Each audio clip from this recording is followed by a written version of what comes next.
मेरे पास ना उसकी कोई तस्वीर थी, न मैंने उसे देखा था, बस एक ख्याल था। सुबह सुबह ही अपना बैग पैक कर रहा है।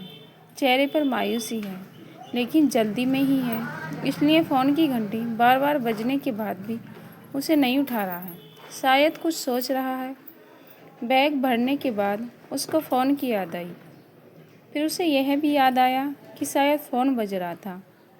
उसने अपना फ़ोन ढूंढा, देखा तो उसमें उसकी बेटी के 5 मिस कॉल थे। ने उसे फ़ोन किया।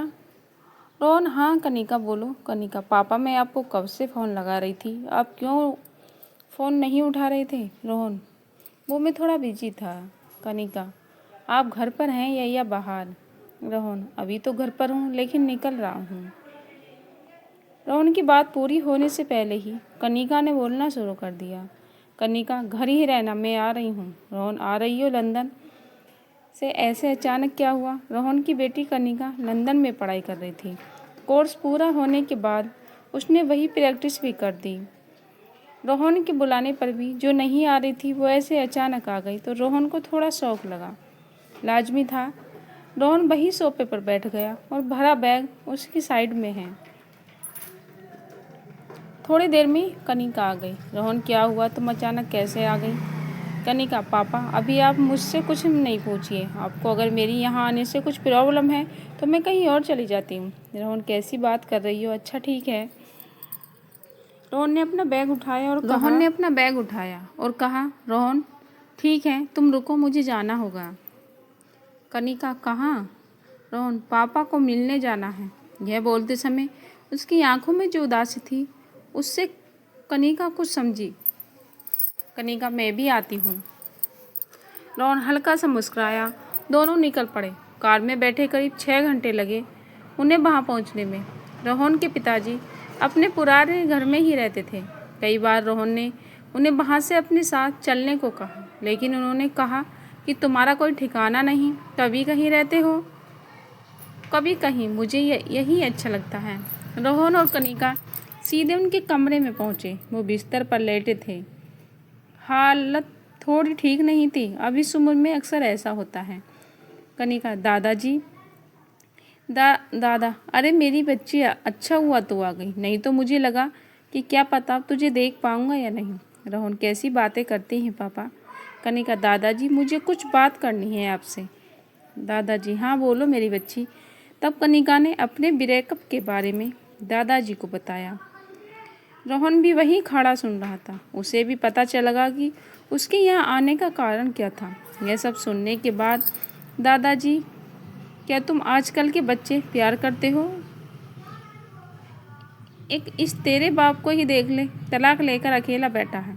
लव मैरिज की थी, पता नहीं फिर कहाँ चला गया। लव, तुम मुझसे कुछ सीखे नहीं? कनिका, दादाजी आपकी भी कुछ लव स्टोरी है तो मैं भी आपसे सब शेयर करती हूँ। और आप?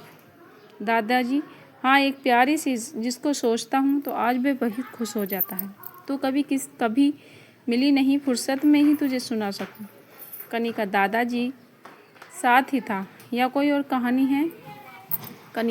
रोहन, कनिका भी दादाजी को आराम करने दो। दादाजी, अरे तू चुप कर, आराम ही करना है मुझे, तब तक बात करने दे। दादाजी ने कनिका को अपने पास बैठने को कहा और अपनी कहानी सुनाना शुरू कर दिया।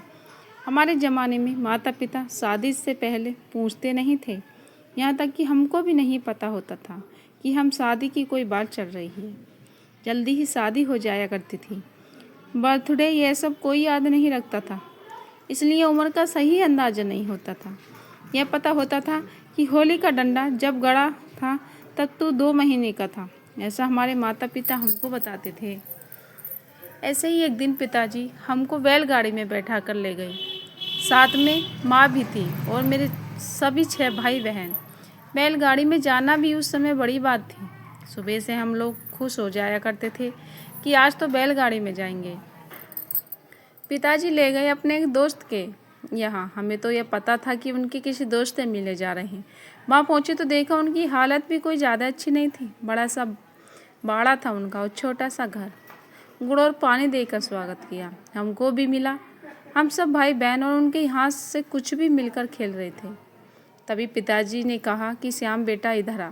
मैं वहाँ गया तो मुझे बोला, जा इस पाटे पर बैठ जा। कनिका ने बीच में टोका, पाटा क्या होता है? रोहन, लकड़ी का पटिया बैठने के लिए होता है। दादाजी ने फिर अपनी कहानी शुरू की। मुझे बैठने को कहा तो मैं बैठा, तो उसके बाद उनके दोस्त आए, मुझे टीका लगाया और 1 रुपया नारियल लाल कपड़े के साथ मुझे दे दिया। मेरे पापा खुश थे। माँ अंदर कमरे में थी। सारी महिलाएं बहीं, मुझे जितना दिखाया दिया। वहाँ भी किसी को नारियल दिया। इतना बड़ा तो मैं हो गया था कि यह समझ जाऊं। मैंने कभी भी सुना था कि इसने उसको नारियल देकर रोका कर दिया। मुझे अब समझ आ गया कि मेरी शादी होने वाली है। बस फिर उछल कूद बंद और एकदम से मैं सयाना बन गया। बड़ों ने शादी की तारीख 1 महीने बाद की तय कर ली। कनिका ने फिर बीच में टोका। कनिका वो दादी थी। दोस्तों, इस वीडियो को पूरा भाग आपको अगली वीडियो में मिलेगा। तब तक आप वीडियो को लाइक शेयर और चैनल को सब्सक्राइब कीजिएगा। धन्यवाद।